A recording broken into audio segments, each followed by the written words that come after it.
People have been killed in anti-government protests in Pakistan-administered Kashmir.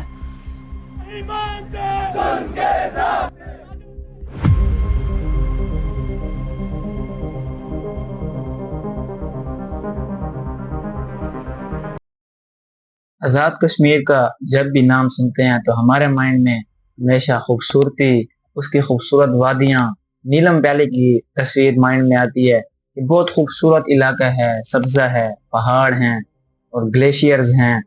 لیکن ایک چیز جو ہمارے مائنڈ میں نہیں آتی وہ ہے وہاں کی عوام. کیونکہ we have a certain approach to look at the communities. ہمارا ایک پرسپیکٹو بن چکا ہے کہ ہم جب بھی ٹرائبل ایریاز کا سنیں گے تو ہمارے مائنڈ میں صرف یہ آئے گا کہ وہاں کے لوگ ہیں بندوقیں اٹھا کر گھوم رہے ہیں. جب بلوچستان کی بات آئے گی تو ہمیں وہاں پر صحرا اور ڈی سیٹلمنٹ ہمارے مائنڈ میں آئے گی. اور یہی کچھ اب ہم کشمیر کے ساتھ کر رہے ہیں. کشمیر کے بارے میں بھی یہی پرسیپشن بنا دیا گیا ہے کہ وہاں کے تو سادہ لوگ ہیں، ان کو کیا مسائل آتے ہوں گے. لیکن 3 سے 4 دنوں میں جو وہاں ہو رہا ہے، جو پروٹیسٹ ہو رہے ہیں، جو مظاہرے ہو رہے ہیں، مین اسٹریم میڈیا اس کو اس طرح کور نہیں کر رہا جس طرح کرنا چاہیے تھا. ایز ویل سوشل میڈیا پر بھی ریدر دین کشمیر کی اپنی عوام کوئی اتنی خاص ان کے لیے آواز نہیں اٹھائی جا رہی. اس میں ڈیٹیل سے جانے سے پہلے میں آپ کو بتاتا چلوں کہ نومبر 2024 میں بھی ایک بہت ہی بڑا پروٹیسٹ ہوا تھا AJK میں، اور ان کا مطالبہ یہ تھا کہ بجلی، گیس اور کھانے پینے کی اشیاء کی قیمتوں میں کمی کی جائے. اور عوام کا پریشر اتنا زیادہ تھا کہ مجبوری میں شہباز شریف صاحب نے فنڈز جاری کیے اور ان کی نرخ کی قیمتوں میں کمی کی گئی. اس کے بعد ہی عوام نے وہ پروٹیسٹ ختم کیے. اور اس پروٹیسٹ کی کامیاب ہونے کی وجہ یہ تھی کہ یہ پروٹیسٹ کسی سیاستدان کی محبت میں نہیں تھا، نہ تو کسی کو جیل سے چھڑوانے کے لیے تھا اور نہ ہی کسی کی عمدی محبت میں کوئی جلسہ جلوس تھا، بلکہ یہ عوام کا پروٹیسٹ تھا اور عوام کے لیے ہی تھا. یہ عوام کے حقوق کے لیے تھا. شاید ان میں تھوڑی زیادہ اویئرنیس ہے ہمارے سے، تو اس لیے وہ ہمیشہ اپنے حقوق کے لیے ہی نکلتے ہیں، کسی سیاستدان کی محبت میں نہیں نکلتے. اس طرح کی کوئی کلٹ مینٹیلٹی آپ کو وہاں نظر نہیں آئے گی. وہاں عوام ہی نظر آئے گی اور عوام کے لیے ہی نظر آئے گی. تو اس وقت جو پروٹیسٹ ہو رہے ہیں وہ ہیں عوامی ایکشن کمیٹی کی طرف سے، اور ان کے 38 نکاتی ایجنڈا ظاہر کیا گیا ہے، جس میں بہت سے پوائنٹس ایسے ہیں جن کو ہم ڈسکس کریں گے، لیکن ساروں کو ڈیٹیلز میں ڈسکس نہیں کر سکتے. تو اس بار AJK کی عوام کی جانب سے یہ مطالبہ کیا گیا ہے کہ جو ایلیٹ پریویلیج ہے اس کو ختم کیا جائے. یعنی جو سرکاری افسر کو مرات ملتے ہیں، بڑے بڑے ڈالا کلچر اور جتنے بھی مرات ان کو ملتے ہیں، اس کو یہ ختم کیا جائے. اور دوسرا سب سے بڑا مطالبہ یہ تھا کہ جو یہ VVIP کلچر ہے، مطلب کسی VIP بندے کے آنے سے پوری سڑک بلاک کر دی جائے اور اس کو گزرنے دیا جائے، یہ سسٹم وہاں پر ختم کیا جائے.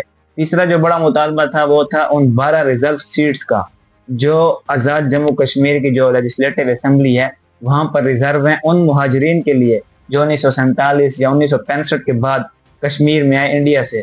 تو عوامی ایکشن کمیٹی کا یہ کہنا تھا کہ یہ جو 12 سیٹس ہیں یہ حکومت کے بنانے اور گرانے میں اہم کردار ادا کرتی ہیں، اور انہی کی وجہ سے سارا جو پولیٹیکل اسٹیبلٹی ہے وہ خراب ہوتی ہے. تو ان سیٹس کو ختم کر کے آزاد جموں کشمیر کی اپنی عوام کو ووٹ کے ذریعے حق دیا جائے کہ وہ یہاں پر ممبرز الیکٹ کریں. جو یہاں پر ایلیٹ پریویلیج ختم کرنے کی بات کی گئی ہے، اس میں یہ بتایا گیا ہے کہ آپ ان سرکاری افسر کے مرات کو ختم کر کے وہی پیسہ AJK کے غریب بچوں پر لگائیں، ان کی پڑھائی پر لگائیں، ان کے ویلفیئر کے لیے لگائیں. اور اس ایجنڈے میں اور بھی مطلب ٹرانسپیرنسی اور اکاؤنٹیبلٹی کی بات بھی کی گئی ہے، پانی کی منصفانہ تقسیم کی بات بھی کی گئی ہے، اور بھی بہت سے پوائنٹس ہیں جن پر بات کی گئی ہے. آزاد کشمیر کی عوام اس بار وفاق سے نہیں بلکہ ڈائریکٹ آزاد جموں کشمیر حکومت سے مطالبات کر رہی ہے، اور ان کا ٹکراؤ اس وجہ سے ڈائریکٹ AJK کی گورنمنٹ سے ہو رہا ہے. جب عوامی ایکشن کمیٹی نے یہ مطالبات پیش کیے تو بجائے اس کے کہ وہ ان کے ساتھ بات چیت کرتے، AJK گورنمنٹ نے ان پر الزامات لگانا شروع کر دیے کہ یہ تو انڈینز کی پراکسی ہیں، یہ تو انڈین ان کو سپورٹ کر رہے ہیں اور یہ آ کر آزاد کشمیر میں انتشار پھیلا رہے ہیں.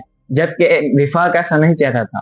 وفاق چاہتا تھا کہ ان سے بات کی جائے، ان سے بیٹھ کر سارے مطالبات ان کے سنے جائیں اور جو پاسبل ہے اس مطالبات کو مانا جائے، تاکہ عوام اس طرح انتشار نہ پھیلائے اور اپنے گھروں کو لوٹ کر یہ پروٹیسٹ ختم کر دے جائے.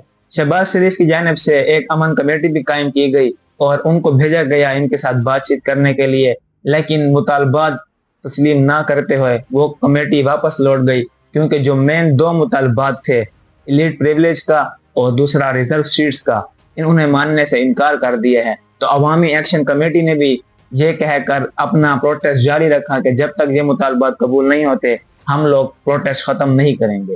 اسی وجہ سے یہ پروٹیسٹ جاری ہیں اور لوگ سڑکوں پر موجود ہیں۔ اسی دوران جو انڈیا کا گودی میڈیا ہے وہ بھی یہ کہنے لگ گیا ہے کہ کشمیر میں جین زی ریولوشن آ رہا ہے، لوگ پاکستان کے خلاف ہو گئے ہیں، جو کہ ایک بہت فنی بات ہے۔ عوامی ایکشن کمیٹی کا یہ موقف ہے کہ جب تک یہاں پر پولیٹیکل ریفارمز نہیں ہوتے یہاں پر سٹیبلٹی نہیں آ سکتی اور عوام کے حق میں کوئی چیز بھی نہیں جا سکتی۔ تو اس لیے ان کا یہی مطالبہ ہے کہ جلد سے جلد یہاں پر پولیٹیکل ریفارمز کیا جائیں تاکہ آزاد جموں کشمیر کی عوام کو کچھ ریلیف مل سکے۔ یاد رہے کہ عوامی ایکشن کمیٹی نے 29 سپتمبر کو احتجاج کی کال دی تھی اور اس دوران شہباز شریف صاحب UN کے اجلاس کے لیے گئے ہوئے تھے، تو انہوں نے وہاں سے پیغام بھیجا عوامی ایکشن کمیٹی کو کہ آپ یہ احتجاج ڈیلے کر دیں، میں آ کر آپ سے بات چیت کروں گا۔ یہ ہوتا ہے عوامی پریشر۔ یہ پہلی دفعہ ہو رہا ہے کہ کوئی وزیر اعظم یہ کہہ رہا ہو کہ آپ احتجاج ڈیلے کر دیں، میں خود آ کر آپ سے بات کروں گا، کیونکہ ان کو پتہ ہے عوام کے پریشر کا، کیونکہ وہاں پر لوگ سیاست کے لیے نہیں نکلتے، وہاں پر لوگ حقوق کے لیے نکلتے ہیں، وہاں پر لوگ لیڈر سے محبت کے لیے نہیں نکلتے، عوام سے محبت کے لیے نکلتے ہیں۔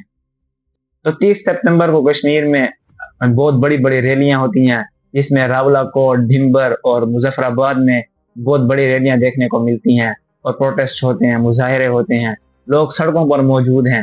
یہ احتجاج AJK گورنمنٹ کو بہت زیادہ کھٹک رہا ہے، کیونکہ اس میں ایلیٹ پریویلیج اور ریزرو سیٹس کو ختم کرنے کی بات کی گئی ہے۔ یہ صورتحال مزید سنگین ہوتی جا رہی ہے۔ میں سمجھتا ہوں کہ جو بھی وائلنٹ پروٹیسٹ کرتا ہے اس کو روکنا چاہیے اور اداروں کو اپنا کردار نبھانا چاہیے، لیکن پولیٹیکل ٹرسٹ کو دوبارہ بحال کرنا کی کوشش کی جائے تاکہ عوام میں اسٹیبلٹی پیدا ہو، گورنمنٹ میں اسٹیبلٹی پیدا ہو۔ اب وفاق کو اور AJK گورنمنٹ کو دونوں کو کردار ادا کرنا چاہیے اور اداروں کو بھی چاہیے کہ عوام کے ساتھ معاملات طے کرے تاکہ مزید سنگین صورتحال سے بچا جا سکے۔